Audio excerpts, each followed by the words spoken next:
Thank you very much, team. Welcome back. We are now in our workshop for forecasting assumptions and risks. I'd like to welcome Carter to the table. Welcome, Carter. Thank you, Scott.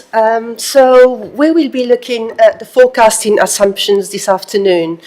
Where we're at the moment, we're tracking really well against our timeline, and we are at the forecasting assumptions stage where we will be looking at really sharing with you what we've done so far. So this isn't an adoption or approval session. This is really just us sharing with you what we've done and what the officers, they have gone through the forecasting assumptions and have updated them. So we won't be going through the forecasting assumptions one by one, but they are there for you to comment on if you wish to do so. The input into today's workshop are the environmental scan, which we adopted this morning, and consolidated assumptions from the last LTP. The output from today will be the financial forecasts. Not from today. From the whole exercise of forecasting assumptions will be the forecasts for the LTP.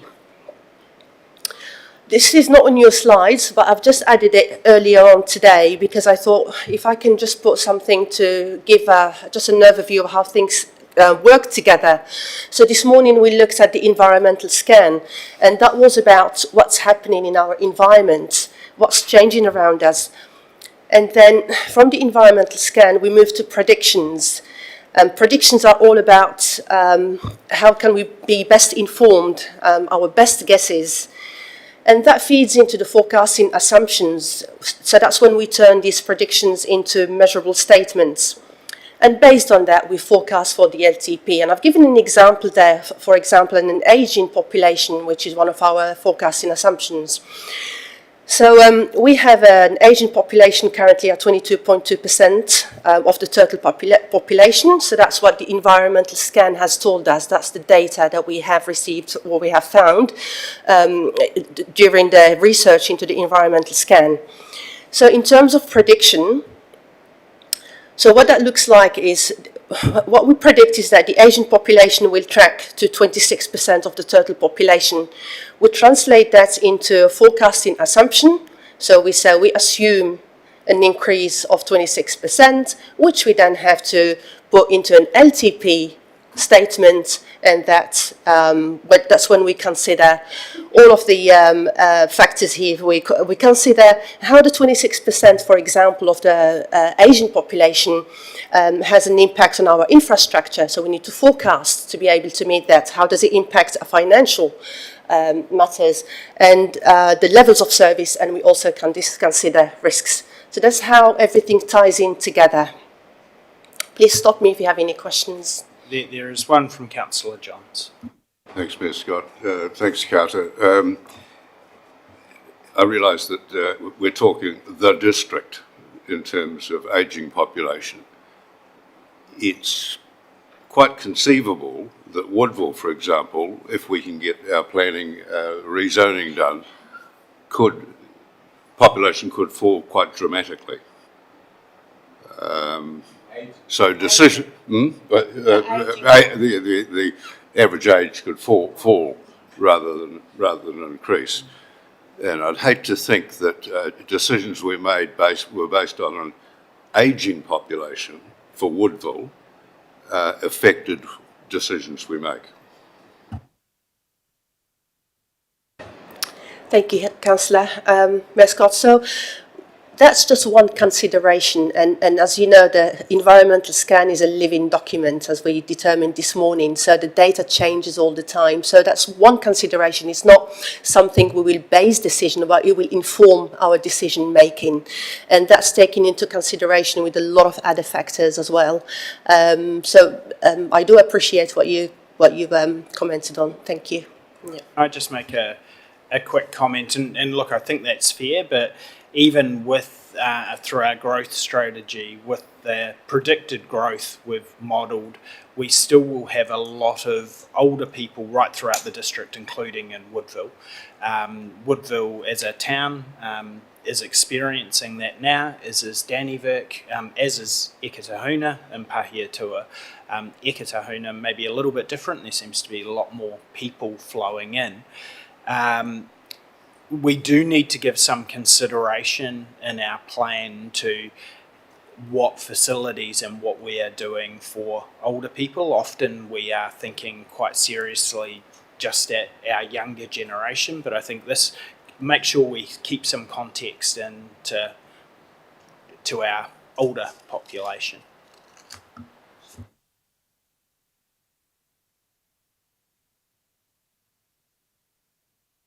And please remember, this is just an example, and we have so many other forecasting assumptions that we look at the environmental scan just to inform our forecasts. So the forecasting assumptions under the LGA, we must clearly identify all significant forecasting assumptions. So that's something we must do. So they are our best guesses or educated guesses based on the data that we have. So according to Tararua, the good practice would be for our forecasting assumptions to be realistic and reasonable, evidence-based, internally consistent, and so forth. So when we formulate our forecasting assumptions, that's what we have to bear in mind.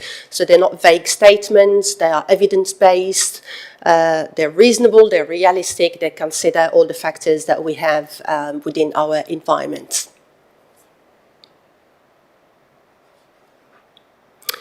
We also consider risks. So when we have the forecasting assumptions as statements, we also have to consider the risk and the potential impact if those assumptions change or fail. So that's monitoring these forecasting assumptions throughout the life of the LTP. Obviously, the changes or the uncertainty may have impacts on the service levels, and this is when we do the annual budgeting and annual plans, and we look at what changes have occurred within the environment and what changes we need to make to our forecasts. This is self-explanatory, why risks matter. If we have incorrect assumptions, we will have incorrect forecasts, and we will be planning for something that's pretty much using incorrect data. So the closer we can get, or our best guesses, will help us forecast better or have the best forecasts during the LTP. How do we do that? Is again just informed decisions, looking at data, looking at trends, looking at what's going on, looking at the changes that are within the environment, and we just formulate our best assumptions.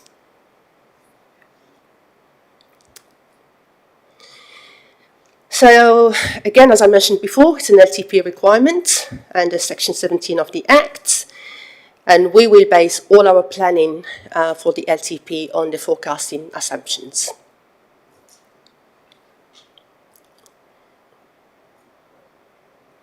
So really, no guidance from yourselves today. This is a first cut. This is a very, just the first pass, the first review of the forecasting assumptions. We have 2 more reviews to do. And so the first review, all the forecasting assumptions have been reviewed by the relevant officers. We will get another attempt at reviewing these with the changes that are occurring and updating them, and then we'll have so we scheduled about three workshops just for the forecasting assumptions, because they're really important to get right, or as best as we can. In terms of aligning these with the strategic priorities or pillars, so as you know, so we align our forecasting assumptions with the affordability, with the reputation and resilience. So these are in our mind whenever we start formulating these forecasting assumptions. That's what we have to bear in mind and make sure that we've got a clear alignment with the way we are heading. Our assumptions, financial assumptions, for example, need to really talk to affordability. Our resilience need to talk to, the resilience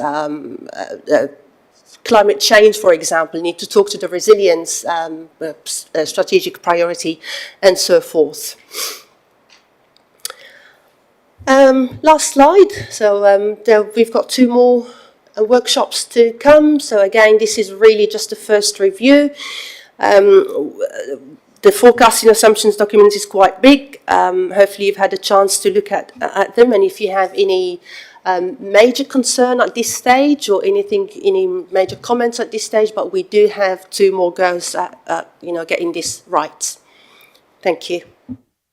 Thanks very much for that, Carter. Just one thing to mention is these things come from somewhere, so they're not all we're just not plucking them out of the sky.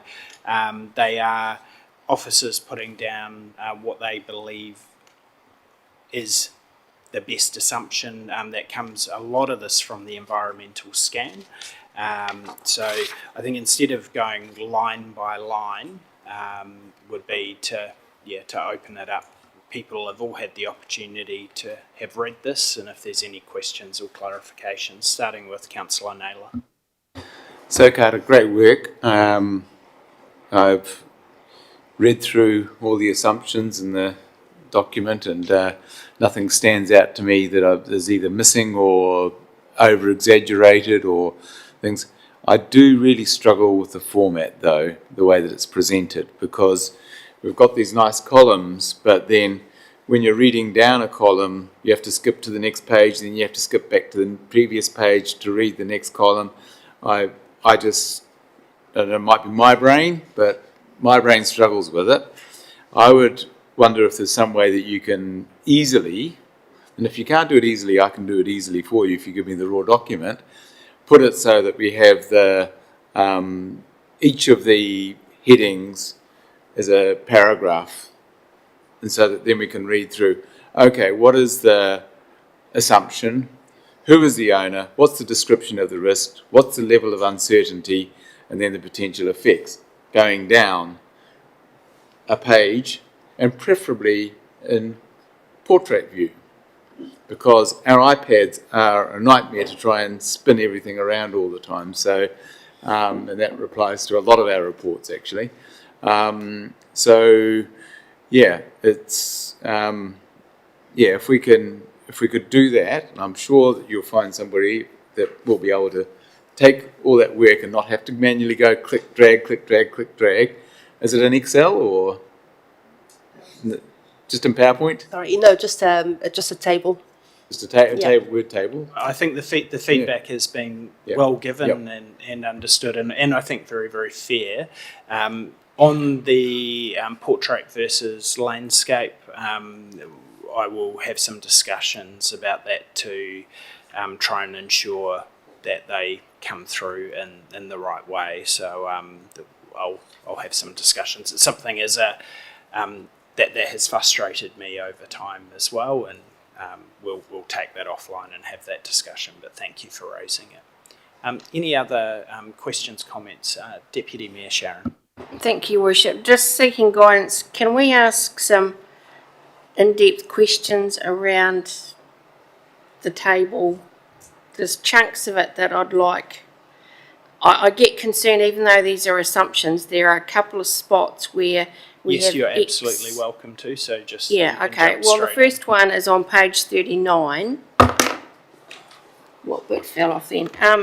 It's around the revaluation of property, plant and equipment. In the last column, Carter, and I don't know if it's you or whether or not it might be our CFO who has to answer this, but I appreciate, although it's in its early days, we've got a statement there that valuation changes resulting in a 1% change would increase rates requirement by an estimated XXX a year. So I'm quite keen, and there's a couple of spots where we've got some XXXs. I'm also slightly concerned, and I'm looking to you, Hamish, through our chair, that in that item on page 40, there is a risk that the Tararua Alliance-based unit prices do not reflect the fair asset values. And I thought we've been putting in an inordinate amount of work into some of their alliance discussions to make sure that our assets are all, we know what we're trying to cover the price of our services for. So why is there a risk that the Tararua Alliance-based unit prices do not reflect fair asset values? I'll pass that over to Hamish. Through you, Mayor Scott, thank you for the question. So I think this one is to do with the different types of work that gets performed there and it being derived back down to a unit rate. So the contract is repriced every year, and then the previous year's actual is used for the valuation, so it fluctuates a little bit. But in Tararua, we're lucky enough to do the valuation once a year rather than once every 3 years, which a lot of other councils do, so we don't get these peaks and troughs. But sometimes, yeah, and the fact that we haven't been out to market for, 10 years now, independently of the alliance and the auditing that's been done, just gives us a different steer, I suppose. There's a risk of it. Sure. On page 43, the Chief Financial Officer has indicated there is a risk with our sources of fund in replacing significant assets, that there'll be a shortfall in depreciation funds to replace assets if we haven't funded sufficient depreciation over the longer term. And I reflect on how some levers that we've pulled in the past might have put us in that exact position, Tracy. And I don't know if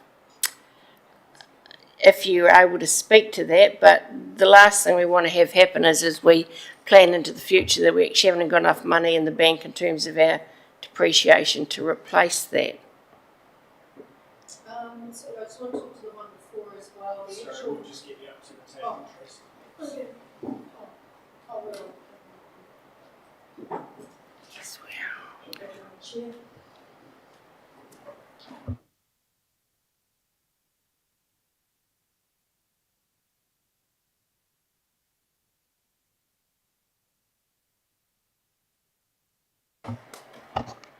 Sorry, I forgot we were on camera.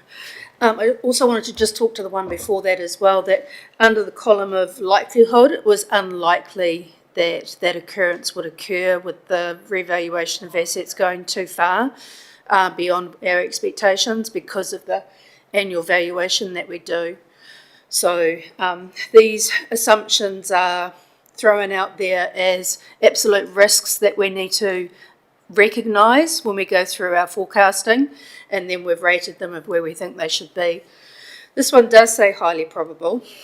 I think once we go into draft 3 and we've signed off our annual plan for 27, we could probably revisit the risk of that because it's highly probable if you don't have that management around and that focus around making sure that we've got the capital investment versus our depreciation.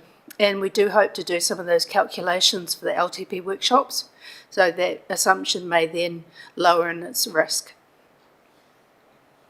Yeah, no, thank you. That's really helpful.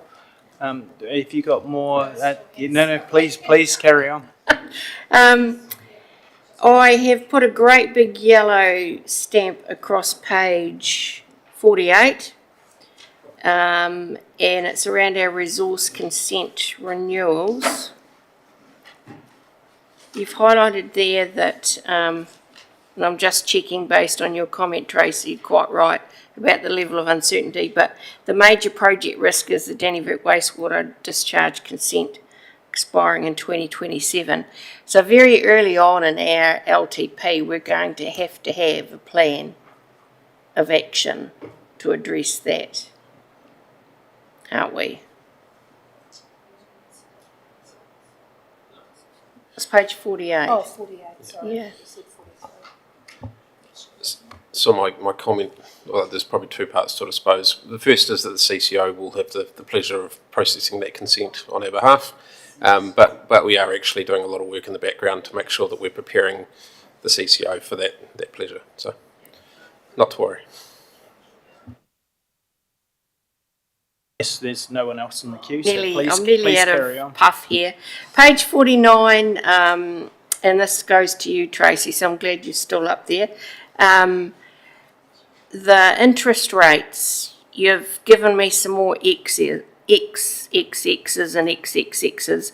There's some of us around the table that really like to know what that equates to in terms of when we start talking about how many dollars percentage rates that is. So again, the view for this workshop was to highlight as draft 1, we intend to bring those firmer numbers when we come through with draft 2. And Chief Executive has a comment. And my observation too, that remember we will be transferring a significant amount of debt to the CCO, so it won't be on our books. Could I just add one other little thing too around the depreciation funds that we have available? Once the CCO is created and those debts and everything are transferred over, there'll be quite a different picture of the depreciation funds. So we'll be able to look at the risk again then pretty closely. Then that was a really good contribution. So thank you, Deputy Mayor Sharon. Tracy.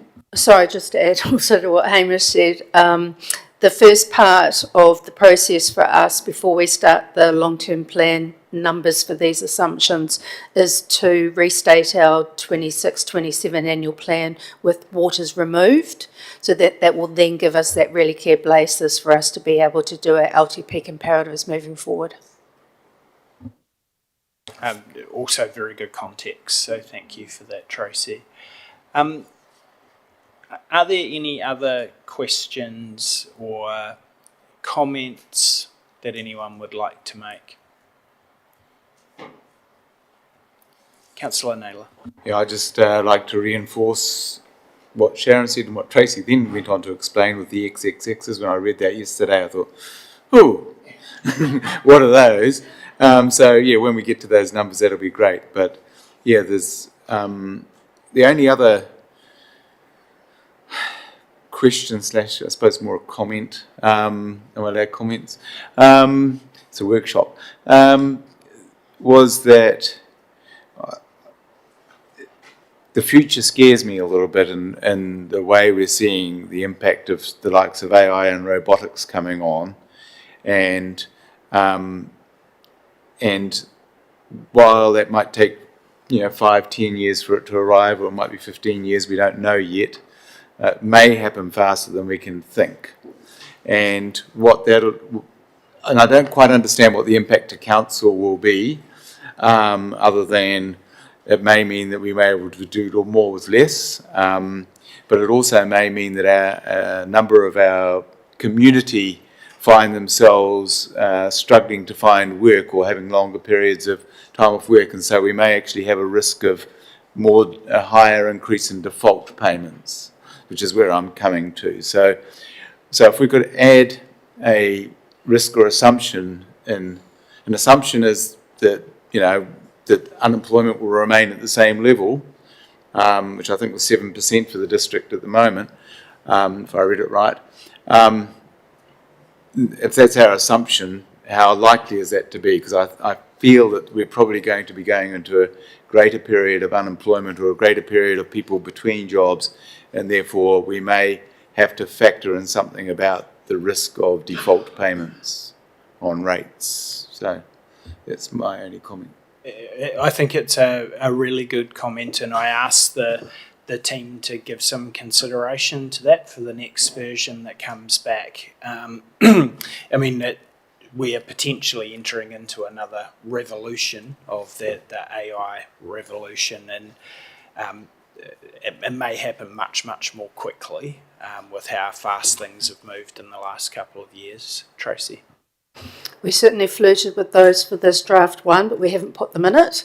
They are definitely organisational risks and assumptions that we are considering. Hasn't been in the last LTP, so we were, again, flirting with that idea. So it's good to see we're in a consensus there, so we can definitely bring that in on draft 2. Not necessarily to sit as our final reporting into LTP, but definitely something to workshop on. No, thank you. It's I enjoyed that, so thank you, Peter. I think that will be really helpful for us to consider as we have a 10-year view. Councillor Corlett. Thank you, Mayor Scott.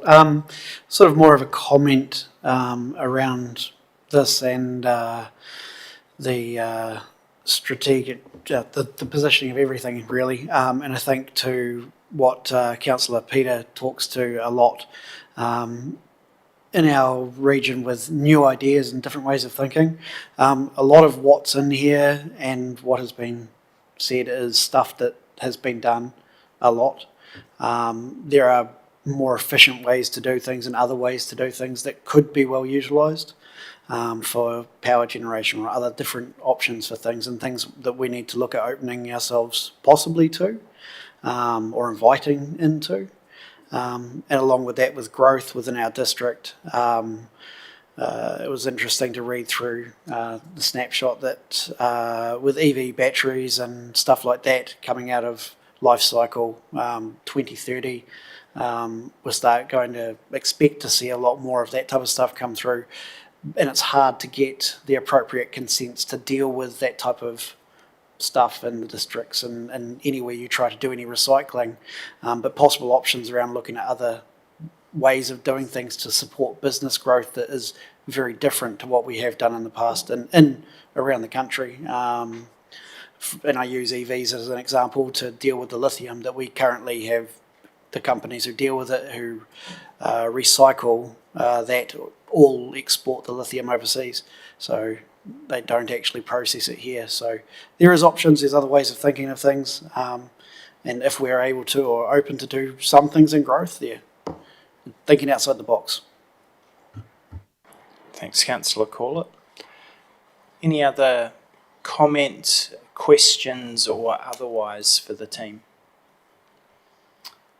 It's a really good piece of work for us to get this early, and I think the key helpful thing for a start is that it really helps us contextualise some of the more challenging conversations that we are going to have. And we've just started this process in a procedural way.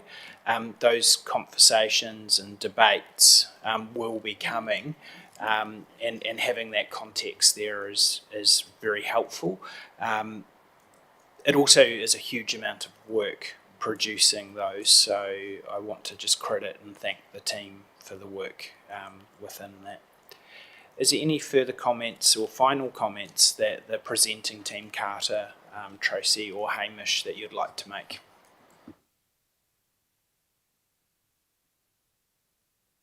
Thank you, Mascot. Not in relation to this one specifically, but to the LTP and the whole process. What I really wanted to show you is we've got a form for elected members to just submit. You've seen it on the hub? No, I was just going to share it with you. Oh gosh, share it with you. And that form, please just make sure, you just email us, it'll get to the team, and any questions about the LTP, just feel free to just submit it. I'll just get it. It's on the hub. Hang on. Share again. Respectfully, Carter, I haven't seen that either. That's fairly new as of this morning, so I wanted to share it with you all. But I just thought maybe somebody was proactive and. I was aware there was a process you'd referred to about how to track changes and provide input, so I thought that's what you were alluding to. Yes, it is. It's on the hub. It should be here. Oh, there it is. Okay. It's under plans and policies, long-term plans. I think you all have access to this folder, and it's a fairly simple form. You've got a link or you have a QR code.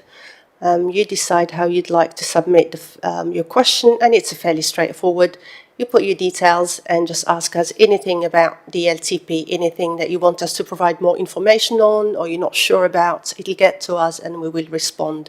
This is in between workshops, and if you're not sure about anything, what we're doing or what you'd like us to do more or less. So just as a way of, opening that communication between us. Yeah, thank you. And Should we send them through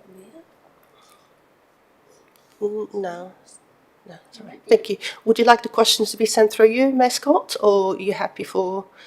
No, they certainly don't need to come through me. What I'd be very keen to do, though, is particularly just see any trends of questions and other things which can help me have a bit of overview of what's happening. But no, this is absolutely the right way of doing it, where elected members have an easy way of being able to access extra information. I think that's commendable, so thank you. And that was all, team, that we had from your perspective. Brilliant. Well, thank you all very much. We covered a lot of ground today. So we will close in a moment, but could I just ask Councillor Te Waka to close us, please? Kia ino tātou, kia tātou katoa, te atu whai o tō tātou are kia i hukurati, ko te aroha o te atua me te whiwhinga ki te wairua tapu ake, āmene. Thank you very much, Councillor Te Waka, and thank you everyone for your participation. Workshop is closed.